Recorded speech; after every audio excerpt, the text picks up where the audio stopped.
నమస్తే, welcome to our channel. నేను మీ పద్మావతి. ఈ రోజు మనతో పాటు సీనియర్ జర్నలిస్ట్ భరద్వాజ్ గారు ఉన్నారు. మరి ఆయనతో మాట్లాడి మరిన్ని విషయాలు తెలుసుకుందాం. మీరు కూడా చూసేసేయండి. నమస్కారం సార్. నమస్కారం సార్, త్రివిక్రమ్ గారు మరియు అల్లు అర్జున్ గారి కాంబినేషన్ లో 4th సినిమా రాబోతుంది. అయితే వీరిద్దరి కాంబినేషన్ లో గతంలో వచ్చిన 3 సినిమాలు అందరికీ తెలిసిందే. జులై కావచ్చు, సన్ ఆఫ్ సత్యమూర్తి కావచ్చు, అలా వైకుంఠపురం కావచ్చు. కాబట్టి ఈ వీరిద్దరి కాంబినేషన్ లో వచ్చిన ఈ 3 సినిమాలు కూడా సూపర్ హిట్ గా నిలిచాయి.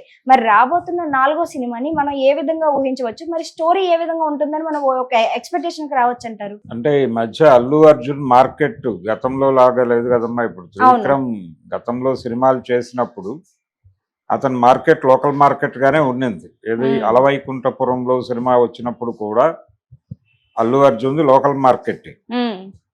పుష్ప తర్వాత అతని మార్కెట్ విస్తరించింది. జాతీయ మార్కెట్లో అతను ప్రస్తుతం అంటే వాళ్ళు చెప్తున్న లెక్కల ప్రకారం బాహుబలి రికార్డులను కూడా దాటింది అనేది చెప్తున్నారు. కాబట్టి ఇప్పుడు అల్లు అర్జున్తో సినిమా తీసేవాళ్ళు లోకల్ మార్కెట్ కోసమే సినిమా తీయాలని అనుకోరు. కాబట్టి ఇప్పుడు త్రివిక్రమ్ శ్రీనివాస్ అల్లు అర్జున్తో సినిమా తీస్తే గతంలో తీసినటువంటి సబ్జెక్టులతో సినిమా తీయటం కుదరదు. అందుకని ఆయన ఇప్పుడు పౌరాణిక నేపథ్యాన్ని ఎంచుకుంటున్నట్టుగా కనిపిస్తోంది. అంటే ఒక రకంగా కార్తికేయుడి కథ అంటే కుమారస్వామి కథతో ఒక సినిమా ఆలోచిస్తున్నాడు ఆయన అని వినిపిస్తోంది. అంటే దేవతల సైన్యాధ్యక్షుడిగా ఆయన జరిపినటువంటి యుద్ధాలు, ఆ నేపథ్యంలో ఈ కథని డిజైన్ చేయటం కోసం త్రివిక్రమ్ శ్రీనివాస్ కాన్సన్ట్రేట్ చేశాడు. అంటే ఇప్పుడు పురాణాలను అన్నింటినీ బయటకు తీసి ఒక రకంగా శైవభక్తి నేపథ్యంలో ఇది ఉండేటువంటి ఛాన్స్ ఉంది. దాంతోపాటు ఈయన్ని దేవతల సైన్యాధ్యక్షుడిగా చెప్పటం అంటే దేవేంద్రుడు ఈ వ్యవహారం అంతా కూడా వైష్ణవ కల్ట్, దీన్ని మిక్స్ చేసి ఒక హిందూ ధార్మిక వ్యవహారాల మీద సినిమా నడుస్తుంది. దీనికి డెఫినెట్గా జాతీయ మార్కెట్ ఉంది. ఎందుకంటే ఆల్రెడీ మనం కార్తికేయ 2 లాంటి సినిమాలు అక్కడ కూడా పెద్ద విజయాలు సాధించినాయి. కాబట్టి మార్కెట్ గ్యారంటీ ఉంది దీనికి అనే ఉద్దేశంతో ఇప్పుడు ఆ టాపిక్ మీద ఆయన రీసెర్చ్ చేస్తున్నాడు. ప్రధానంగా కార్తికేయ అంటే కుమారస్వామి జీవితం నేపథ్యంలో అల్లు అర్జున్ని కుమారస్వామిగా చూడబోతున్నాం మనం. అంటే ఇప్పుడు హీరోల్లో చాలామందికి పౌరాణికాలకు సంబంధించినటువంటి అవకాశాలు లేకపోయినాయి. ఈవెన్ చిరంజీవి గారికి కూడా అదే ప్రాబ్లం. ఆయన కూడా చాలా సందర్భాల్లో చెప్పుకున్నాడు, నేను ఎన్టీఆర్ లాగా పౌరాణికాలు అంటే ఆయన అన్ని జానర్స్లోనూ చేశాడు. అలా చేసే అవకాశం నాకు రాలేదు. ఎప్పటికప్పుడు ఆ రోజున మార్కెట్కి ఏది కావాలో అది చేసుకుంటూ వెళ్ళిపోయాను తప్ప రామారావు గారి లాగా ఆయనకి చెప్పుకోవడానికి సీతారాం కళ్యాణం లేకపోతే దానవేరు సూరకర్ణ ఇలాంటి సినిమాలు ఉన్నాయి కొన్ని. అలాంటివి నా జీవితంలో లేకపోవడం అనేది నేను బాధపడుతున్నానని చాలా సందర్భాల్లో అన్నాడు ఆయన. త్రివిక్రమ్ శ్రీనివాస్తోనే అన్నాడు ఆయన ఒక ఇంటర్వ్యూలో.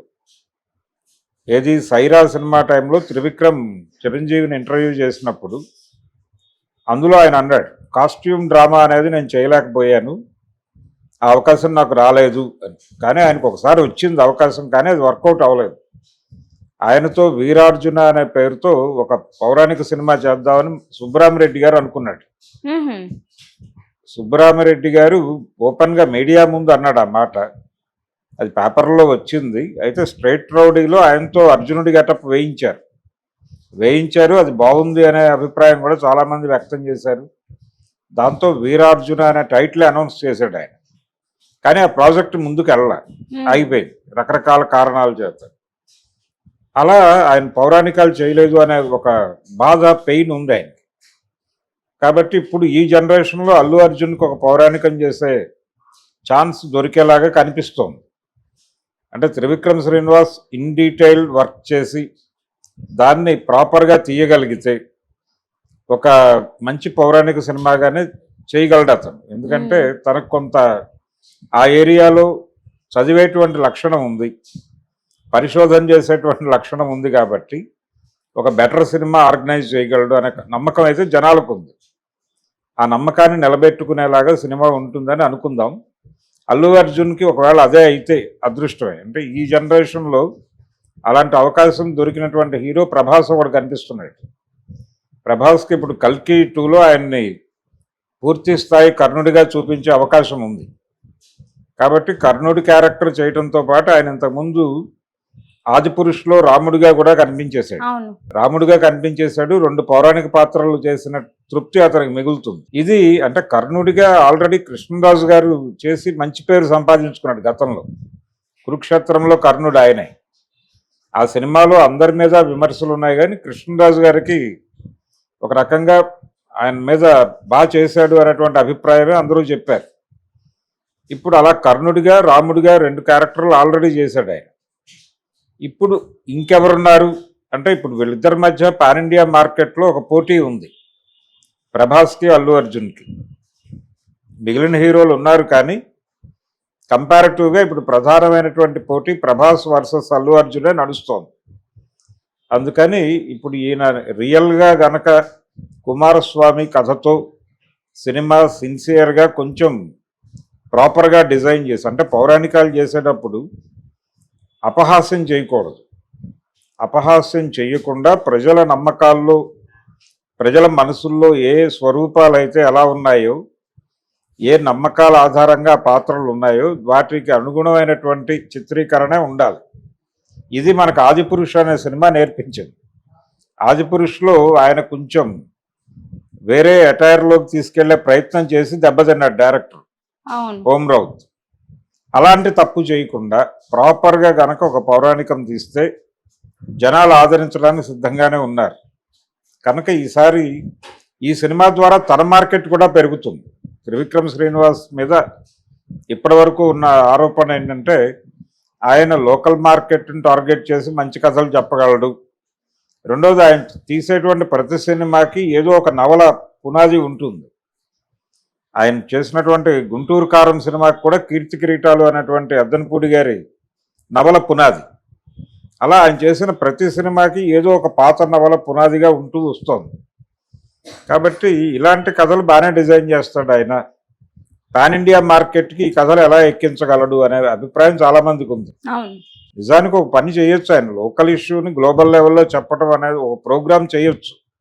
కానీ ఎందుకు వచ్చిన రిస్క్ అనే ఉద్దేశంతో ఆయన ఇప్పుడు ఈ పౌరాణిక చిత్రం తీసే బాధ్యత భుజానికి ఎత్తుకుంటున్నాడు అని వినిపిస్తోంది. ఇది హారిక అండ్ హాసిని బ్యానర్లో ఉండే అవకాశం ఉంది ఈ సినిమా. ఇప్పుడు డాకు మహారాజ్తో హిట్ కొట్టినటువంటి ప్రొడ్యూసర్ గారు, అలాగే ఇంతకుముందు అలవైకుంఠపురం చేసినటువంటి రాధాకృష్ణ గారు, వీళ్ళిద్దరూ కలిసి ఈ సినిమా నిర్మాణంలో ఉంటారు. అలా ఇది ఒక ప్రెస్టీజియస్ మూవీగా తెలుగు ప్రేక్షకుల కంటే ఇప్పటివరకు పౌరాణికం తీయాలంటే దాన్ని సౌత్ ఇండియన్ డైరెక్టర్లే బాగా హ్యాండిల్ చేయగలరు అనేటువంటి ఒక ఇమేజ్ ఉంది. కమలాకర్ కామేశ్వరరావు గారు, బాపు గారు, అలాగే ఎన్టీ రామారావు గారు, వీళ్ళందరూ కూడా ఆ ఇమేజ్ని ఇచ్చారు. ఇప్పుడు ఆ ఇమేజ్ని నిలబెట్టుకునే లెవెల్లో త్రివిక్రమ్ గారు ఈ పౌరాణికం చేయగలరా, లేదు ఆయన ఇదే కథను తీసుకుని దాన్ని సోషలైజ్ చేసి ఏమైనా డ్రామా చేస్తాడా అనేది చూడాలంటే చాలా సినిమాలకి పురాణాల ఆలంబన ఉంటుంది. ఇప్పుడు ఈవెన్ షోలే సినిమా కూడా అది ఒక రకంగా బాలకాండే, రామాయణంలో బాలకాండే షోలే సినిమా.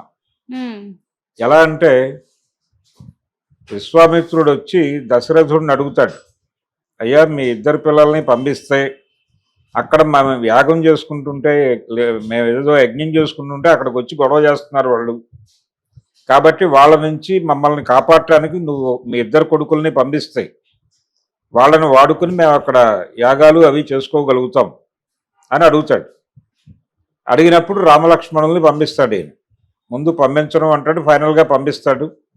వశిష్ఠుడు చెప్పి పంపిస్తాడు, పంపించేం పర్లేదు ఇది మంచిగా జరుగుతుంది అని చెప్తే పంపిస్తాడు. ఈ వెళ్ళిన